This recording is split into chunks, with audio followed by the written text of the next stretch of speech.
Allahu Akbar, Allahu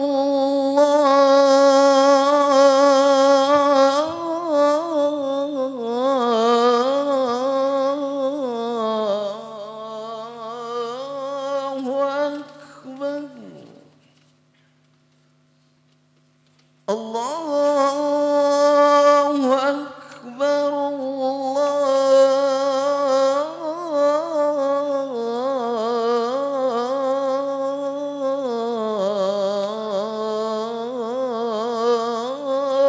Akbar.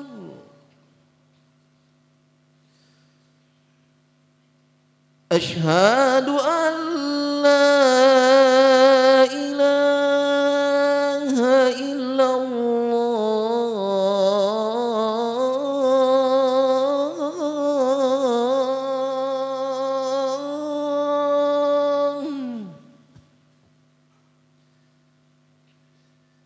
Asyhadu an la ilaha illallah.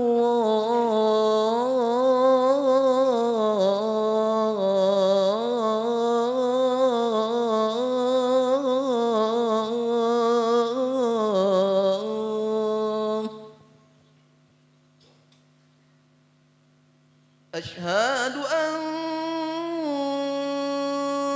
Muhammadar Rasulullah.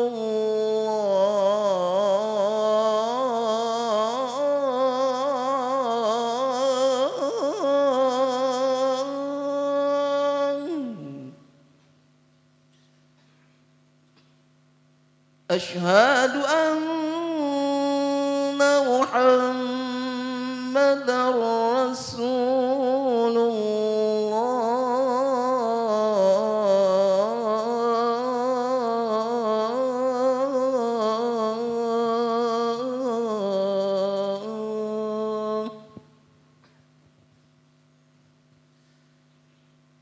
Hayya 'alas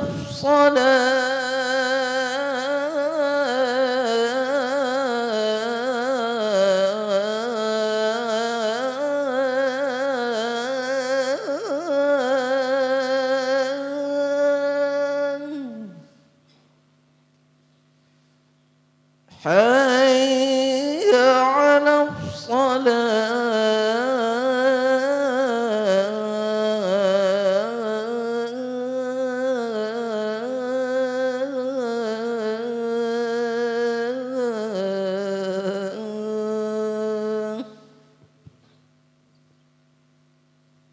Hayya 'alal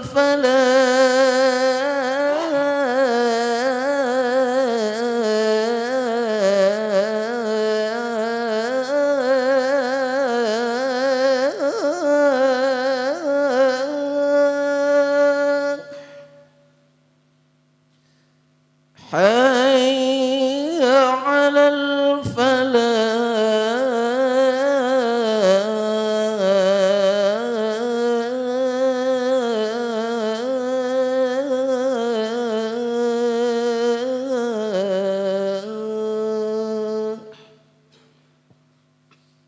Allahu Akbar,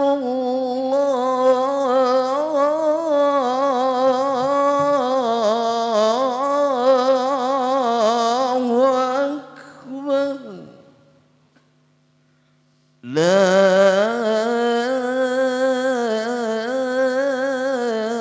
ilaha illallah.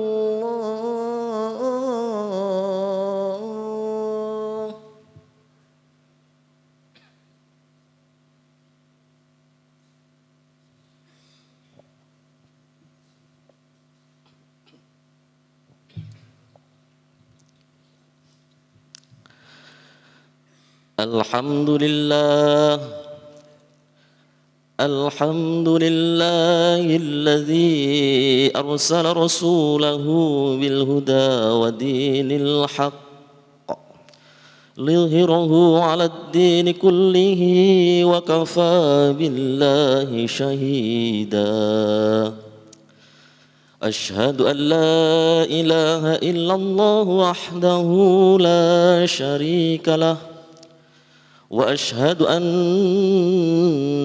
محمدا عبده ورسوله اللهم صل وسلم وبارك على نبينا محمد وعلى آله وصحبه أجمعين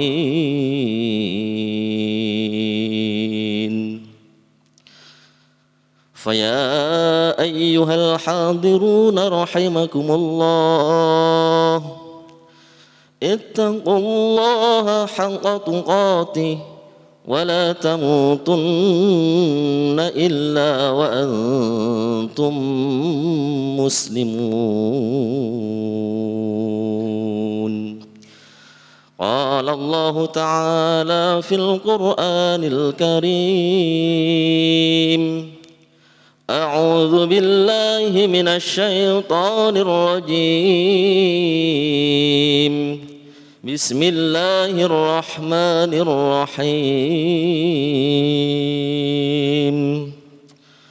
قل إن كنتم تحبون الله فاتبعوني يحببكم الله ويغفر لكم ذنوبكم والله غفور رحيم صدق الله العظيم وصدق رسوله الكريم ونحن على ذلك من الشاهدين. Jamaah salat Jumat di Masjid Agung Istiqomah yang dimuliakan oleh Allah, kita bersyukur pada siang hari ini Allah telah memberikan kita nikmat yang amat sangat banyak, nikmat yang tak seorang pun makhluk di alam semesta ini mampu untuk menghitungnya. Allah tegaskan dalam Al-Quran, wa in ta'uddu ni'matallahi la tuhsuha, dan jika engkau menghitung nikmat Allah maka sungguh engkau tidak akan sanggup menghitungnya dengan alat atau media apapun.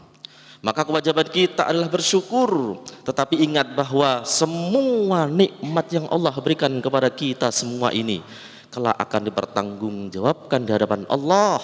Summa latus'alunna yauma idzin 'anin na'im. Semua nikmat akan dipertanggungjawabkan, yang itu tidak main-main. Kalau kita gunakan dengan baik, insya Allah kita menjadi orang yang selamat. Sebaliknya, ketika kita tidak bersyukur, tidak menggunakannya dengan baik, maka penyesalan yang luar biasa akan kita petik di akhirat. Khatib tak pernah lupa menyampaikan dan mewasiatkan kepada diri khatib sendiri dan jamaah sekalian, mari kita senantiasa meningkatkan iman dan takwa kita kepada Allah. Allah sangat banyak merintahkan takwa, baik khitabnya kepada seluruh manusia, ya ayyuhan nasu taqu rabbakum, juga khitabnya khusus kepada orang-orang yang beriman. Misalnya ya ayyuhalladzina amanu taqullaha haqqa tuqatih. Perintah takwa diulang-ulang dalam Al-Quran dengan berbagai macam khitab. Ini menunjukkan bahwa ketika ini disampaikan oleh Allah dalam Al-Quran, maka sangatlah amat penting kita melaksanakannya. Kalau tidak, maka kita akan sangat menyesal ketika kita berhadapan Allah Subhanahu wa ta'ala. Dalam Al-Quran disebutkan, wa yaqulul kafiru ya laitani kuntu turaba. Dan orang-orang yang semasa hidup di dunia ingkar, ya laitani kuntu turaba, alangkah masya Allah dulu menyesal sekali, seandainya dulu aku menjadi tanah saja maka aku selamat, tidak dipertanggungjawabkan segala macam apa yang kulakukan di dunia itu. Tapi ternyata sudah lewat dan penyesalan tidak ada artinya. Jemaah Jumat yang dimuliakan oleh Allah Subhanahu wa ta'ala, di awal tadi khatib menyampaikan atau membacakan ayat Al-Quran dalam Quran surah Ali Imran ayat 31. A'udzubillahi minasyaitonir rajim. Qul in kuntum tuhibbunallaha fattabi'uni yuhibbukumullahu wa yaghfir lakum dzunubakum wallahu ghafurur rahim. Artinya adalah, katakanlah ya Muhammad, Jika kamu mencintai Allah, ikutilah aku, niscaya Allah akan mencintaimu dan mengampuni dosa-dosamu. Allah Maha Pengampun lagi Maha Penyayang. Imam Ibnu Jarir At-Tabari dalam tafsir yang sangat tebal itu, tafsir namanya tafsir Jawami'ul Bayan, sekitar 30-an jilid ya. Kalau kita kaji mungkin selama hidup kita, kaji dengan detail, mungkin tidak akan selesai tafsir itu. Satu tafsir saja itu, belum lagi tafsir Fakhruddin Ar-Razi dan seterusnya. Beliau mengutip ya sababun nuzul yang beliau kutip dari Abu Ja'far. Apa yang beliau katakan?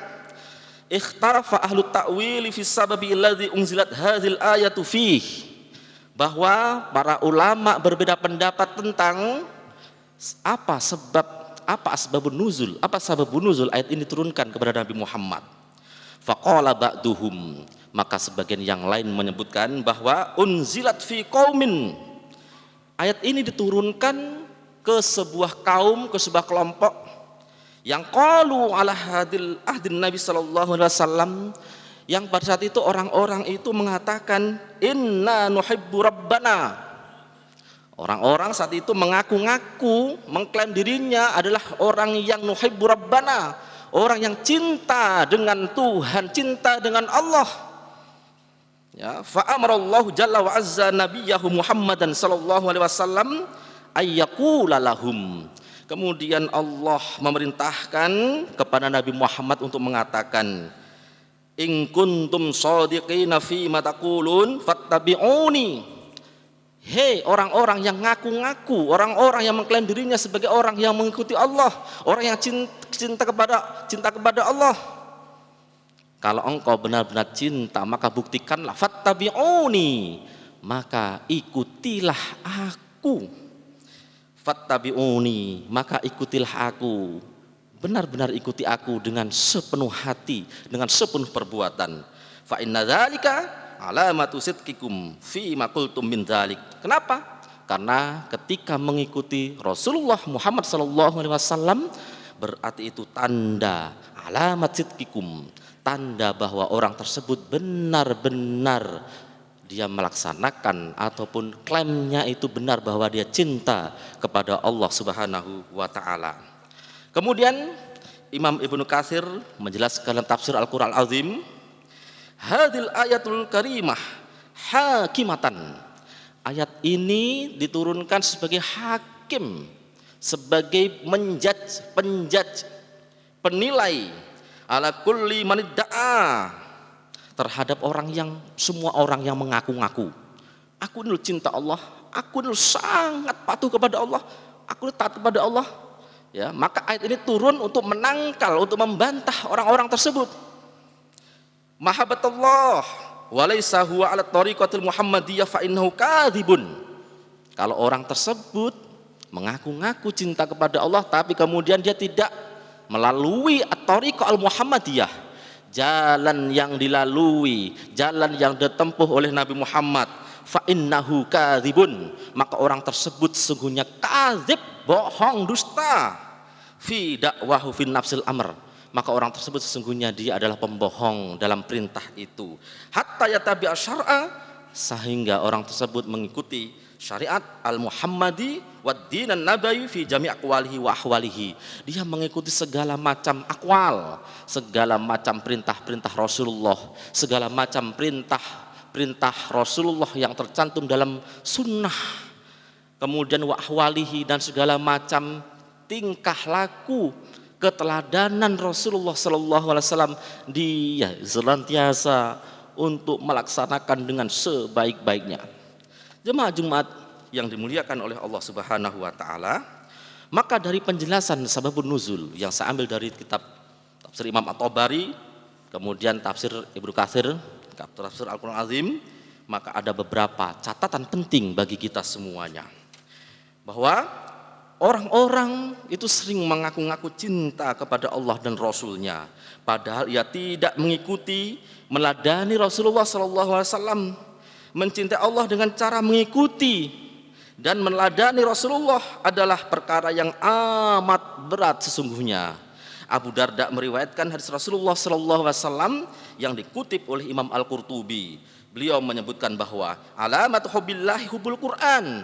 Di antara cinta Allah adalah cinta kita dengan Al-Quran. Wa alamat hubbil Quran, di antara cinta dan tanda daripada seorang itu cinta Al-Quran adalah cinta hubbun Nabi sallallahu alaihi wasallam. Wa alamat hubbin Nabi, dan tanda cinta Nabi sallallahu alaihi wasallam adalah hubbus sunnah, cinta kepada sunnah. Wa alamat hubbillah, dan alamat atau tanda cinta kepada Allah, wa hubbil Quran wa hubbin Nabi, dan cinta kepada Nabi, cinta kepada Al-Quran sallallahu alaihi wasallam, wa hubbis sunnah, dan cinta kepada sunnah, wa hubbul akhirah, dan cinta kepada hari akhirat. Wa alamatu hubbil akhirah ayyuhibba nafsahu, di antara tanda cinta kepada hari akhirat adalah orang tersebut cinta kepada dirinya itu selamat atau tidak ketika di akhirat. Maka wa alamat hubbi nafsihi, dan diantara alamat atau tanda-tanda cinta kepada dirinya ayyabghadud dunya, dia tidak senang dengan dunia. Wa alamatu baghdid dunya alla ya'khudha minha illa zat wal bulghah ilal akhirah. Maka ketika dia mengumpulkan harta yang banyak di dunia, dia ekonominya kuat sebagaimana perintah Nabi SAW, tetapi harta yang ia kumpulkan itu tidak dimakan sendiri, tetapi dia semata-mata digunakan untuk azat, untuk bekal ilal akhirah, di sampai akhirat. Ini yang dicontohkan Nabi SAW. Maka kita lihat contoh yang disampaikan oleh Nabi tersebut, ini benar-benar dipraktekkan oleh Nabi SAW. Apa yang dilakukan Rasulullah SAW?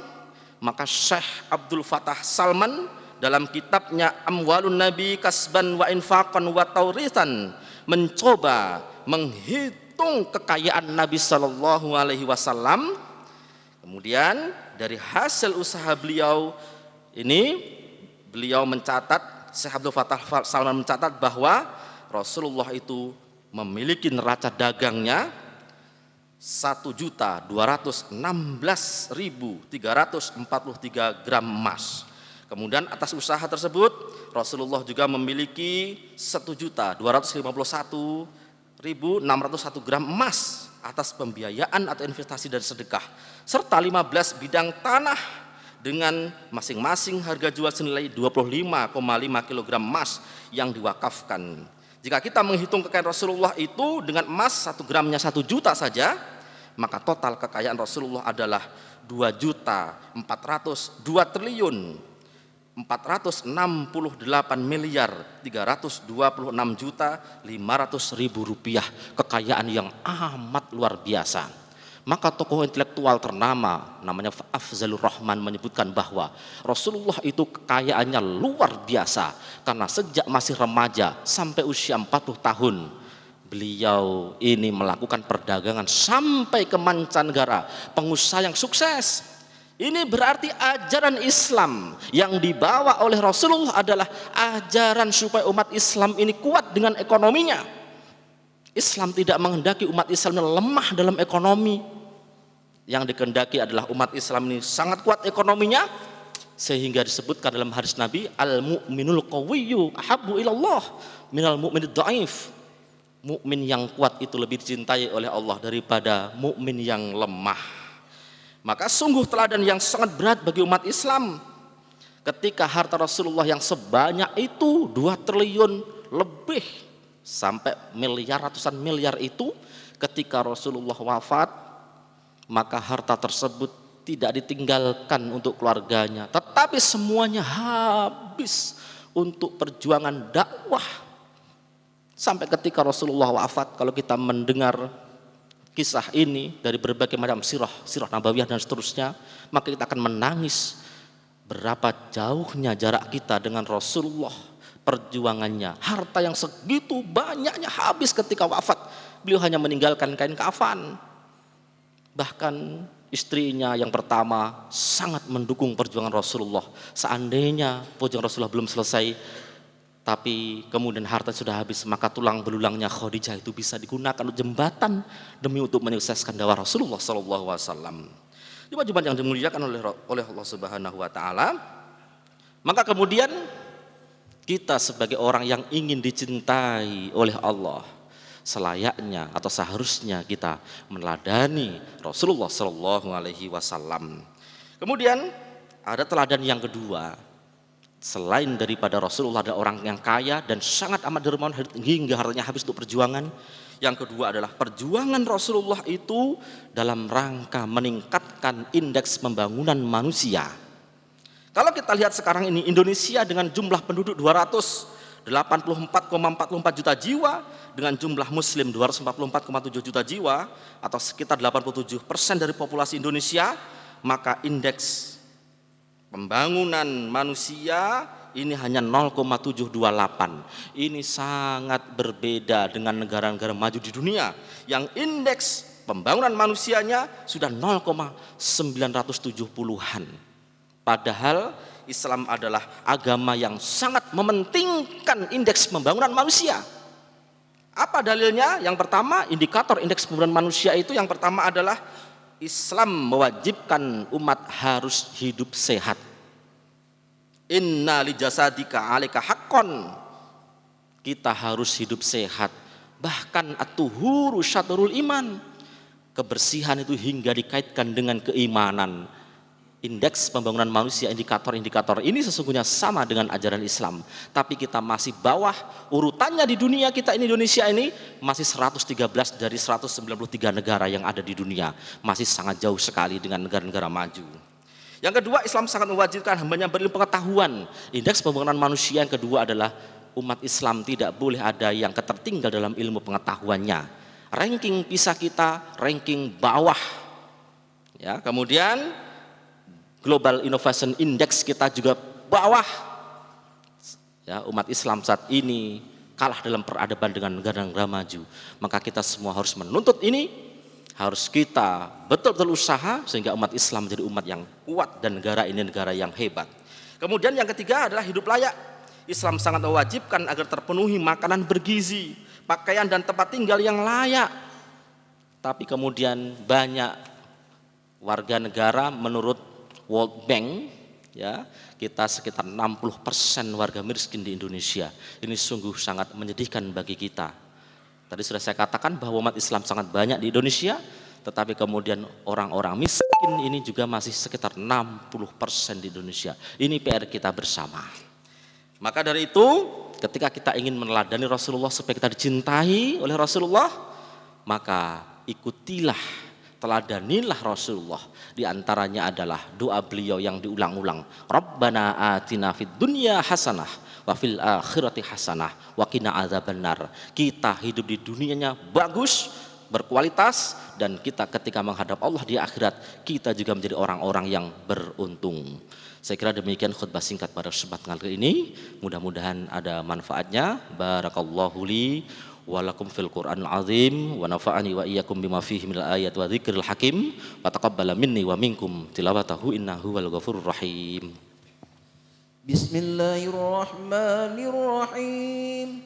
Allahumma salli wa sallim wa zid wa dim wa an'im wa tafaddal wa barik bijalalika wa kamalika ala zaini ibadika wa ashrafi ubadik سيدنا ومولانا محمد وعلى آله وصحبه وبارك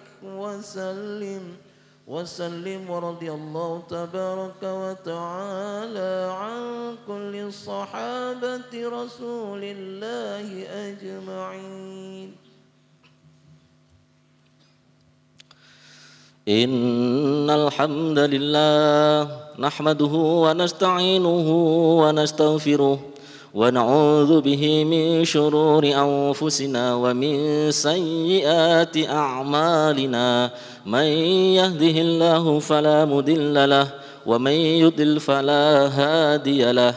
Asyhadu an la ilaha illallah wahdahu la syarika lah wa asyhadu anna Muhammadan abduhu wa rasuluh. Allahumma salli ala Muhammad wa ala alihi wa sahbihi ajma'in. Faya ibadallah أوصيكم وإياي بتقوى الله اتقوا الله فقد فاز المتقون. قال تعالى في القرآن الكريم أعوذ بالله من الشيطان الرجيم بسم الله الرحمن الرحيم إن الله وملائكته يصلون على النبي يا أيها الذين آمنوا صلوا عليه وسلموا تسليما. اللهم صل على محمد وعلى آله وصحبه أجمعين والحمد لله رب العالمين. اللهم اغفر للمسلمين والمسلمات والمؤمنين والمؤمنات الأحياء منهم والأموات إنك سميع قريب مجيب الدعوات يا قاضي الحاجات. ربنا أتمم لنا نورنا واغفر لنا إنك على كل شيء قدير. اللهم إنا نسألك حسن الخاتمة ونعوذ بك من سوء الخاتمة. اللهم انصر إخواننا المستضعفين المظلومين المجاهدين في فلسطين. اللهم أعز الإسلام والمسلمين. اللهم أعز الإسلام والمسلمين. اللهم أعز الإسلام والمسلمين. ربنا اغفر لنا ذنوبنا ولوالدينا وارحمهم كما ربونا صغارا. ربنا آتنا في الدنيا حسنة وفي الآخرة حسنة وقنا عذاب النار. والحمد لله رب العالمين. ولذكر الله أكبر والله يعلم ما تصنعون.